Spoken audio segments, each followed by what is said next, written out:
நீங்கள் பார்த்து கொண்டிருப்பது உங்கள் ஜாஷ்வா டிவி. சகல ஜனங்களுக்கும் நற்செய்தி.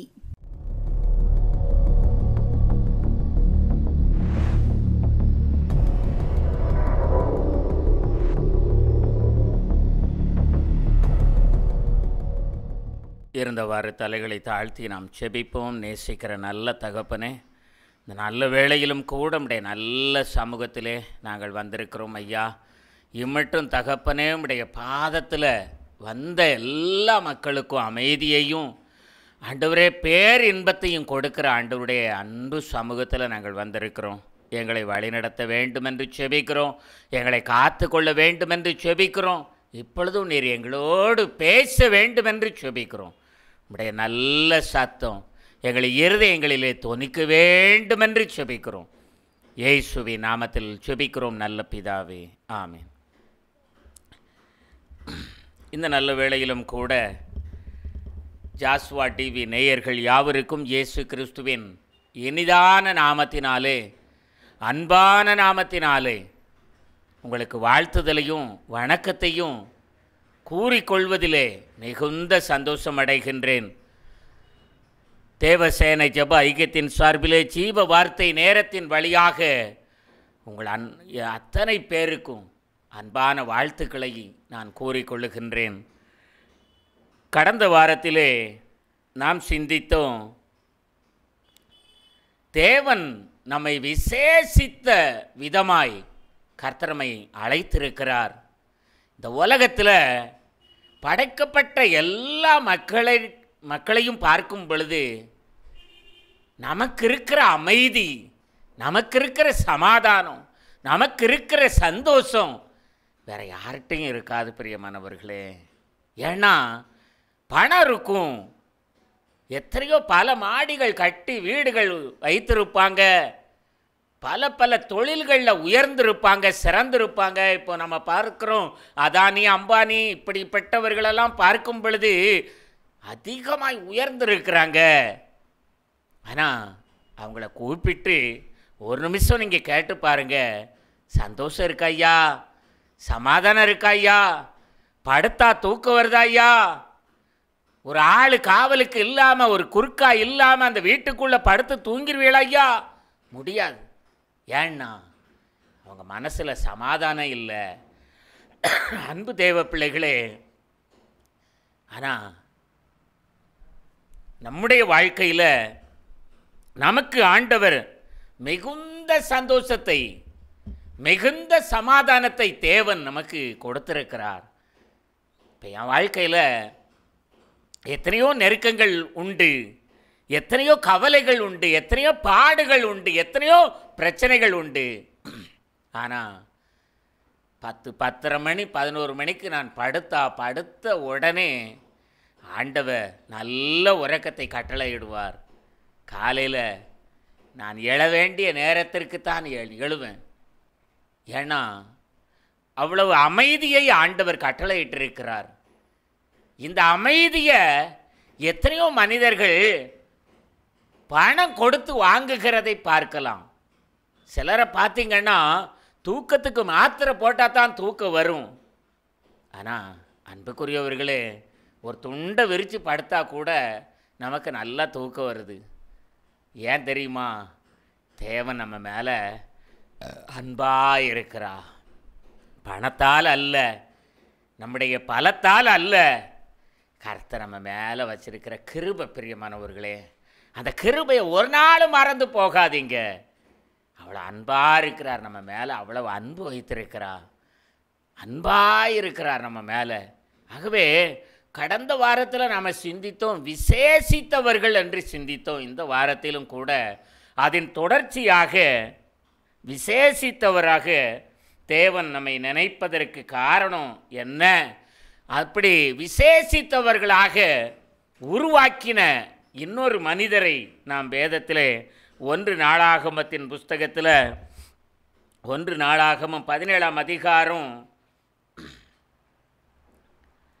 1 நாளாகமும் 17ஆம் அதிகாரத்திலே 7ஆம் 8ஆம் வசனத்தை நாம் வாசித்து பார்க்கும் பொழுது, இப்போதும் நீ என் தாசனாகிய தாவீதை நோக்கி சேனைகளின் கர்த்தர் சொல்லுகிறது என்னவென்றால், நீ என் ஜனமாகிய இஸ்ரவேலின் மேல் அதிபதியாயிருக்கும்படி ஆடுகளின் பின்னே நடந்த உன்னை ஆட்டு மந்தையை விட்டு எடுத்து. இங்கே நாம் பார்க்கின்றோம், தாவீத தேவன் ஒரு விசேஷித்தவனாக ஆண்டவர் தெரிந்தெடுத்தார். அப்படி விசேஷித்தவனாக தெரிந்தெடுத்தபடியினால வேதம் சொல்லுகிறது, ஆண்டவர் சொல்லுகிறார், என் தாசன்கிட்ட போய், என்னுடைய மகன்கிட்ட போய் நீ சொல்லு, ஆடுகளின் பின்னே நீ அலைந்து கொண்டிருந்தாய், நான் உன்னை ஒரு அரசனாக ஆட்டு மந்தையை விட்டு எடுத்து உன்னை நான் அரசனாக மாற்றியிருக்கிறேன். என் அன்புக்குரியவர்களே, அவனுடைய சகோதரர்கள் 7 பேர் இருக்கிறாங்க, அவனோடு கூட 8 பேர். அந்த 7 பேரும் இவனை விட திடகாத்திரமானவர்கள், உடலிலே ஆரோக்கியமானவர்கள், சரீர வளர்ச்சி உடையவர்கள், இவரை விட நல்ல அழகுள்ளவர்களாய் கூட இருந்திருக்கலாம். ஆனால் ஆண்டவர் இந்த தாவீதை தெரிந்தெடுத்தா. குடும்பம் எங்கே அவரை அனுப்பியது? காட்டுக்கு. நீங்கள் வேத புஸ்தகத்தை கொஞ்சம் கவனமாக வாசித்து பார்த்தீங்கன்னா, 1 சாமுவேலின் புஸ்தகத்தை வாசித்து பார்த்தீங்கன்னா, அங்கு வேதம் சொல்லுகிறது, இவன் 8வது மகன், இவன் கடைசி பிள்ளை. நாம் என்ன கடைசி பிள்ளையை எப்படி நேசிப்போம்? யோசித்து பாருங்க. கடைசி பிள்ளைய எப்படி நேசிப்போம் தெரியுமா? இனி குழந்தை பிறக்காது என்று மருத்துவர்கள் சொல்லிவிட்டால் அல்லது நாம் நினைத்து விட்டால் நாம் அந்த பிள்ளை எவ்வளவு அன்பாய் நேசிப்போம். வீட்டில் முதல் பிள்ளையையும் கடைசி பிள்ளைக்கும் ஒரு விசேஷித்த அன்பு நாம் பாராட்டுவோம். முதல் பிள்ளை இப்போ தான் குழந்தை பிறந்திருக்கு அப்படிங்கும்போது அந்த பிள்ளைய அதிகமாய் நேசிப்போம், அதிகமாய் அந்த பிள்ளை மேலே அன்பு வைப்போம். அதற்கு அடுத்து 1, 2 பிறக்கும்போது அதனுடைய அன்பு கொஞ்சம் குறையலாம். ஆனால் முதலாவது பிள்ளையையும் கடைசி பிள்ளையும் அதிகமாக நேசிப்போம். ஆனால் கடைசி பிள்ளையாகிய தாவீது எங்கே இருக்கிறாரு? வனாந்திரத்தில் ஆடுகளின் பின்னே அலைந்து கொண்டிருக்கிறார். வீட்டில் ஒரு சிறப்பான ஃபங்க்ஷன் நடைபெறுகிறது. சாமுவேல் ஒழுங்கு பண்ண சொல்லுகிறார். அப்பொழுது கூட தாவீது அழைக்கப்படவில்லை. அப்படியானால் தாவீது மேலே யாருக்குமே எண்ணமே இல்லை. எல்லாரும் இருக்கிறார்கள் வீட்டிலே, தாவீது மட்டும் வீட்டில் இல்லை, காட்டில் இருக்கிறார். சாமுவேல் கேட்கிறார், உன் பிள்ளைகள் இவ்வளவுதானா? இன்னும் ஒருவன் இருக்கிறான், அவன் ஆடு மேய்த்து கொண்டிருக்கிறான். சாமுவேல் சொல்லுகிறார், சீக்கிரம் ஆள் அனுப்பி அவனை அழைத்து கொண்டு வாருங்கள், நான் அதுவரையிலும் பலியிட மாட்டேன், சாப்பிட மாட்டேன். அன்பு தேவ பிள்ளைகளே, எவ்வளவு உதாசீனப்படுத்தப்பட்டிருந்தார். ஆனால் கர்த்தர் அவரை நேசிக்கிறார். கர்த்தர் அவரை நேசித்தபடினால இவர்கள் எல்லாரும் உதாசீனப்படுத்தப்பட்ட மனுஷனாக இருந்தாலும் கூட கர்த்தர் அவன் மேலே அன்பு வைத்தார். ஏன்னா அவன் விசேஷித்தவன். நீங்களும் கூட இந்த வேளையில் ஒருவேளை எல்லாரும் நல்லா இருக்காங்க, நான் நல்லா இல்லையே, என் குடும்பத்தில் வறுமை தீரலையே, எனக்கு போராட்டம் இருக்கு, எனக்கு பிரச்சனை இருக்கு, நான் கண்ணீர் வடித்து கொண்டே இருக்கிறேனே, கவலையோடு இருக்கிறேனே என்று நீங்கள் ஒருவேளை யோசித்து கொண்டே இருக்கலாம். என் அன்புக்குரிய தேவ பிள்ளைகளே, இன்றைக்கு உங்களை பார்த்து ஆண்டவர் சொல்லுகிறார், தாவீதை தேடி கண்டுபிடித்த ஆண்டவர், தாவீதை வனாந்திரத்திலே கண்டுபிடித்த ஆண்டவர் உங்களையும் அன்பாய் வந்து கேட்கிறார். மகனே, மகளே, நான் உன்னை நேசிக்கிறேன் என்று அன்பாய் அழைக்கிறார். அன்புக்குரிய தேவ பிள்ளைகளே, தேவன் ஒரு விசேஷித்த மனிதனாக உருவாக்க வேண்டும் என்று சொன்னார். அவன் காடுகளுக்குள்ளே இருந்தாலும் சரி, அவன் குகைகளுக்குள்ளே இருந்தாலும் சரி, அவன் ஏழ்மையில் இருந்தாலும் சரி, அவனை கையில் எடுத்து அவனை ஆசீர்வதித்து அவன் பிரயாசங்களை ஆசீர்வதித்து அவனை தேவன் உயர்த்துவதற்கு அவனை எவ்வளவு பிரயாசப்படுகிறார் ஆண்டவர். இந்த தாவீதை குறித்து நீங்கள் வேத புஸ்தகத்தில் வாஸ்து பாருங்க. 1 சாமுவேலின் புஸ்தகத்தை வாஸ்து பார்த்தீங்கன்னா கொஞ்சம் கொஞ்சமாய் வாழ்க்கையில் முன்னேறுகிறார், கொஞ்சம் கொஞ்சமாய் வருகிறார். ஆடு மேய்ச்சிக்கிட்டு இருக்கிறாரு, கோலியாத்து யுத்தம் பண்ண வந்து இருக்கிறான். கோலியாத்தை பார்த்து எல்லாரும் பயப்படுகிறார்கள். பயந்து அவனுடைய சத்தத்தை கேட்டவுடன் தன்னை ஒளித்துக் கொள்ளுகிறார்கள், ஓடி ஒளிகிறார்கள். தாவீது வருகிறார். ஏன்னா அபிஷேகம் எண்ணப்பட்ட தாவீது வருகிறார். இந்த கோலியாத்தை பார்த்தா எல்லாரும் ஓடுறாங்க. என் அன்புக்குரிய தேவ பிள்ளைகளே, கொஞ்சம் கொஞ்சமா ஆண்டவர் வெளியே கொண்டு வந்து இஸ்ரவேலின் தேவனாகிய கர்த்தர் இஸ்ரவேலின் தேசத்தில் கொஞ்சம் கொஞ்சமாக வெளியே கொண்டு வந்து அவனை உயர்த்தினார் என்று வேதத்தில் வாசிக்கிறோம். உயர்த்தினார். அன்பு தேவ பிள்ளைகளே, நீங்கள் ஒருவேளை கவலையோடு இருக்கீங்களா?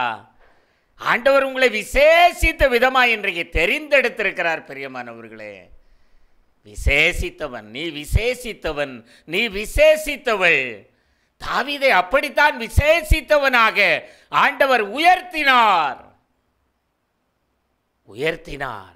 இங்கே நாம் பார்க்கின்றோம் 1 நாளாகமத்தின் புஸ்தகத்தில் 7-8 வசனங்கள், 17ஆம் அதிகாரத்தில் 7-8 வசனங்களை வாசிக்கும் பொழுது, ஆடுகளின் பின்னே நடந்த உன்னை ஆட்டு மந்தையை விட்டு எடுத்து நீ போன இடமெல்லாம் உன்னோடே இருந்து உன் சத்துருக்களை எல்லாம் உனக்கு முன்பாக நிர்மூலமாக்கி பூமியில் இருக்கிற பெரியோர்களின் நாமத்திற்கு ஒத்த நாமத்தை உனக்கு உண்டாக்கினேன்.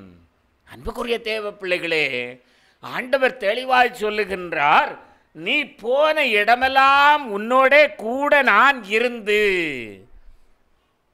தாவீது மலையிலே நடக்கும் பொழுது, மலையிலே ஓடிக்கொண்டிருக்கும் பொழுது எத்தனை விலங்குகள், கொடூரமான விலங்குகள் இருந்திருக்கும், எத்தனை விலங்குகள் இருந்திருக்கக்கூடும். ஆனால் அதுக்கெல்லாம் விலக்கி ஆண்டவர் பாதுகாத்தாரு.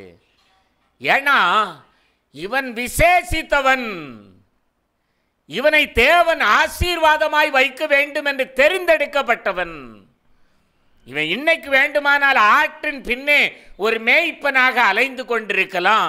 ஆனால் இன்னொரு நாள் வரப்போகிறது, அவன் ராஜாவாக இஸ்ரவேல் தேசத்தை ஆளக்கூடிய ஒரு பெரிய சாம்ராஜ்யத்தை உருவாக்கக்கூடிய ஒரு ராஜாவாக இவனை மாற்றப் போகிறேன் என்ற எண்ணம் ஆண்டவருடைய இருதயத்தில் இருந்தது. ஆகவேதான் அவனை கொஞ்சம் கொஞ்சமாக ஆண்டவர் நாட்டுக்குள்ளே கொண்டு வந்தார்.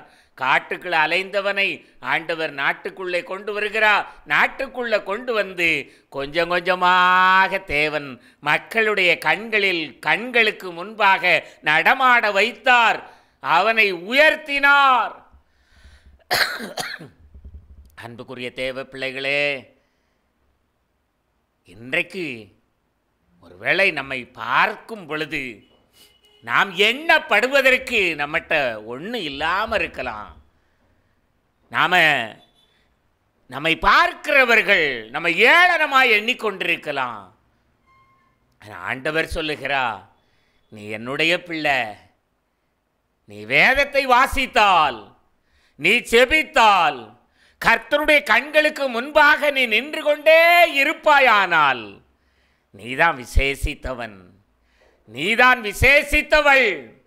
கர்த்தருக்கு முன்பாக நின்று கொண்டே இருந்தால், நீங்கள் வேத புஸ்தகத்தில் வாசித்து பாருங்க, எலியாவை குறித்து வாசிக்கலாம். எலியா கர்த்தருக்கு முன்பாக நின்று கொண்டிருந்தான். அவன் ஆண்டவர் எவ்வண்ணமாய் உயர்த்தினார் என்று வேதத்தில் வாசிக்கிறோம். எவ்வண்ணமாய் ஆண்டவர் அவரை ஆசீர்வதித்தார் என்று பார்க்கிறோம். அவர் செய்ததெல்லாம் ஒன்றே ஒன்றுதான், கர்த்தருக்கு முன்பாக நிற்கிற நான் என்று பகிரங்கமாக கூறுகிறதை பார்க்கிறோம். கர்த்தருக்கு முன்பாக நின்ற எலியா. என் அன்பு தேவ பிள்ளைகளே, இன்றைக்கு நீங்கள் விசேஷித்தவர்கள். விசேஷித்தவர்களாக நம்மை தேவன் தெரிந்தெடுத்திருக்கிறார். தாவீதை தேவன் விசேஷித்தவராக தெரிந்தெடுத்தபடியினால தேவன் அவரை அபரிவிதமாய் ஆசீர்வதித்தார். அபரிவிதமாய் ஆசீர்வதித்தார். இன்றைக்கு உங்களையும் கூட அன்பாய் உங்கள் பக்கத்தில் வந்து சொல்லுகிறா, நான் அவனை ஆசீர்வதிப்பேன். அதற்கு எடுத்துக்காட்டு, அதற்கு உனக்கு முன்னாடி நிற்கிற தாவீது தான். தாவீது காடுகளுக்குள்ளே அலைந்து கொண்டிருந்த மனிதனை நான் அரியணையில கொண்டு வந்து அலங்கரித்தேன் அல்லவா, ஆசீர்வதித்தேன் அல்லவா. இங்கு வேதம் சொல்லுகிறது 8வது வசனத்தில், நீ போன எல்லா இடத்திலும் இடமெல்லாம் உன்னோட இருந்து உன் சத்துருக்களை எல்லாம் உனக்கு முன்பாக நிர்மூலமாக்கி. உன் சத்துருக்களை எல்லாம் ஆண்டவர் என்ன செஞ்சாராம்? நிர்மூலமாக்கினார். நிர்மூலம் என்றால் என்ன? இல்பொருள், ஒன்றுமில்லாத பொடி பொடி துகளாக மேற்கொள்ள முடியாதபடி தேவன் தாவீதை எவ்வளமாய் உருவாக்கினார் என்று பாருங்கள். உன் சத்துருக்களையெல்லாம் உனக்கு முன்பாக நிர்மூலமாக்கி பூமியில் இருக்கிற பெரியோர்களின் நாமத்திற்கு ஒத்த நாமத்தை உனக்கு உண்டாக்கினேன். யாருக்கு?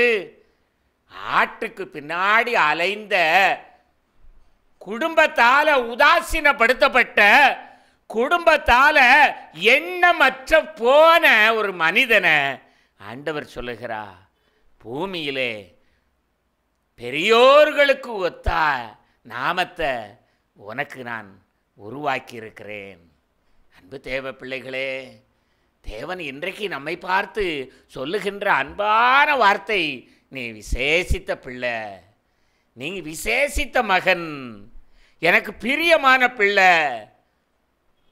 நீங்க நினைக்கலாம், நான் இன்றைக்கு கஷ்டப்பட்டுக்கிட்டு இருக்கிறேன், நான் இன்றைக்கு வேதனைப்பட்டுக்கிட்டு இருக்கிறேன், என் குடும்பத்தில் ஒன்றுமே இல்லை அப்படின்னு சொல்லி நீங்கள் ஏக்கத்தோடு பெருமூச்சோடு ஒரு வேளை நீங்கள் இருக்கலாம். பிரியமானவர்களே, நான் ஆண்டவர் சொல்லுகிறா, நீ போன எல்லா இடத்துலையும் நான் உன் கூட வந்து உன்னை நான் வழி நடத்துவேன், உன்னை பாதுகாப்பேன். பூமியில் இருக்கிற பெரியோர்களின் நாமத்திற்கு ஒத்த நாமத்தை உனக்கு தரிப்பேன், உனக்கு கொடுப்பேன். பூமியில் இருக்கிற பெரியோர்களின் நாமம்னா என்ன? பெரிய பெரிய விஞ்ஞானிகள், பெரிய பெரிய வல்லுநர்கள், நல்ல பெயர் வாங்கின பெரியவர்களுடைய நாமத்திற்கு ஒத்த நாமத்தை நான் உனக்கு தருவேன். அன்பு தேவ பிள்ளைகளே, இன்றைக்கு எவ்வளவு விசேஷித்த விதமாய் ஆண்டவர் நம்மை நேசிக்கிறார் பார்த்தீங்களா? காட்டில் அலைந்த தாவீதை நாட்டுக்கு கொண்டு வந்து அரசனாக உயர்த்தினார் பார்த்தீங்களா? நம்ம வாழ்க்கையெல்லாம் சாதாரணம் பிரியமானவர்களே. நம்மளெல்லாம் உயர்த்த முடியுமா அப்படின்னு சொல்லி நீங்கள் கேள்வியோடு இருக்கலாம். சாதாரணம் பிரியமானவர்களே. ஒரே நாளில் என்ன வேண்டுமானாலும் அவரால் செய்ய முடியும், என்ன வேண்டுமானாலும் செய்ய முடியும்.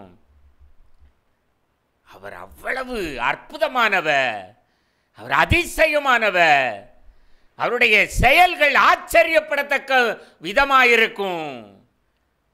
அன்பு தேவ பிள்ளைகளே, நீங்க கவலைப்படாதீங்க, நீங்க விசேஷித்தவர்கள். தாவீதை அப்படித்தான் ஆண்டவர் சொல்லுகிறார், பூமியில் இருக்கிற பெரியோர்களின் நாமத்திற்கு ஒத்த நாமத்தை உனக்கு நான் கொடுப்பேன், உனக்கு உண்டாக்கி இருக்கிறேன். தாவீதை எவ்விதமாய் ஆண்டவர் ஆசீர்வதித்தார் பார்த்தீங்களா? அன்பு தேவ பிள்ளைகளே, கோலியாத்தை கொன்று அவர் அப்படி அவனுடைய தலையோடு கூட வலம் வந்து கொண்டிருக்கிறார் நாட்டில்.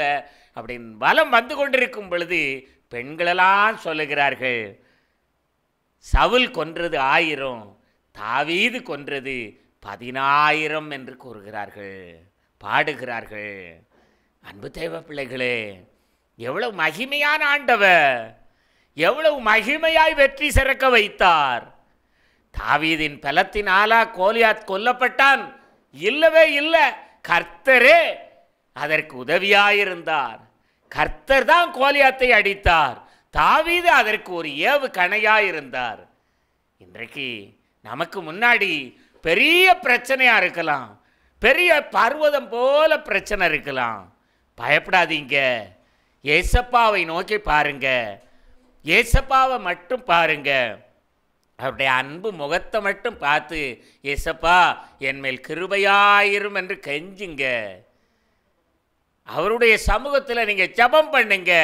கர்த்தர் எவ்வளவு பெரிய காரியமாக இருந்தாலும் அதை மாற்றுவதற்கு இயேசு போதுமானவர்.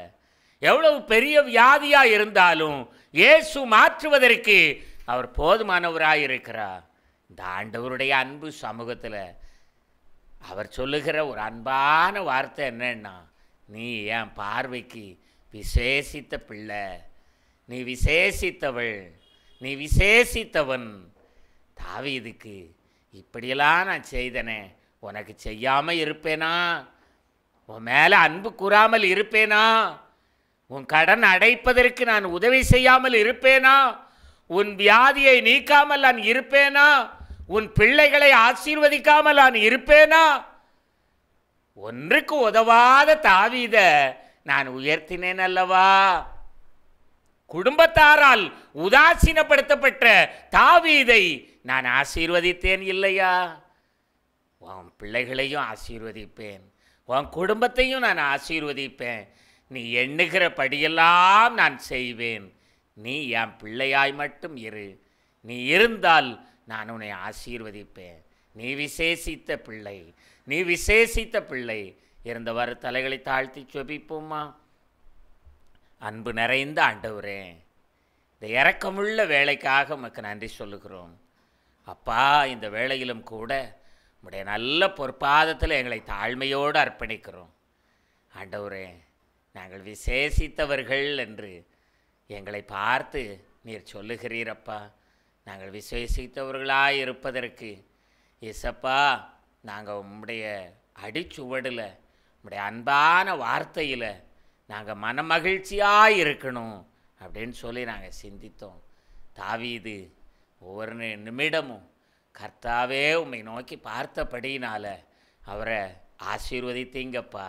அதே போல் எங்கள் வாழ்க்கையை ஆசீர்வதிங்க. நாங்கள் உங்களை மட்டும் மறக்காத இருதயத்தோடு வாழ்வதற்கு, உம்முடைய வேதத்தை விட்டு பிரியாதபடி வாழ்வதற்கு எங்களை வழிநடத்துங்க, காத்துக்கொள்ளுங்க. இயேசுவின் நாமத்தில் பிதாவே, ஆமென்.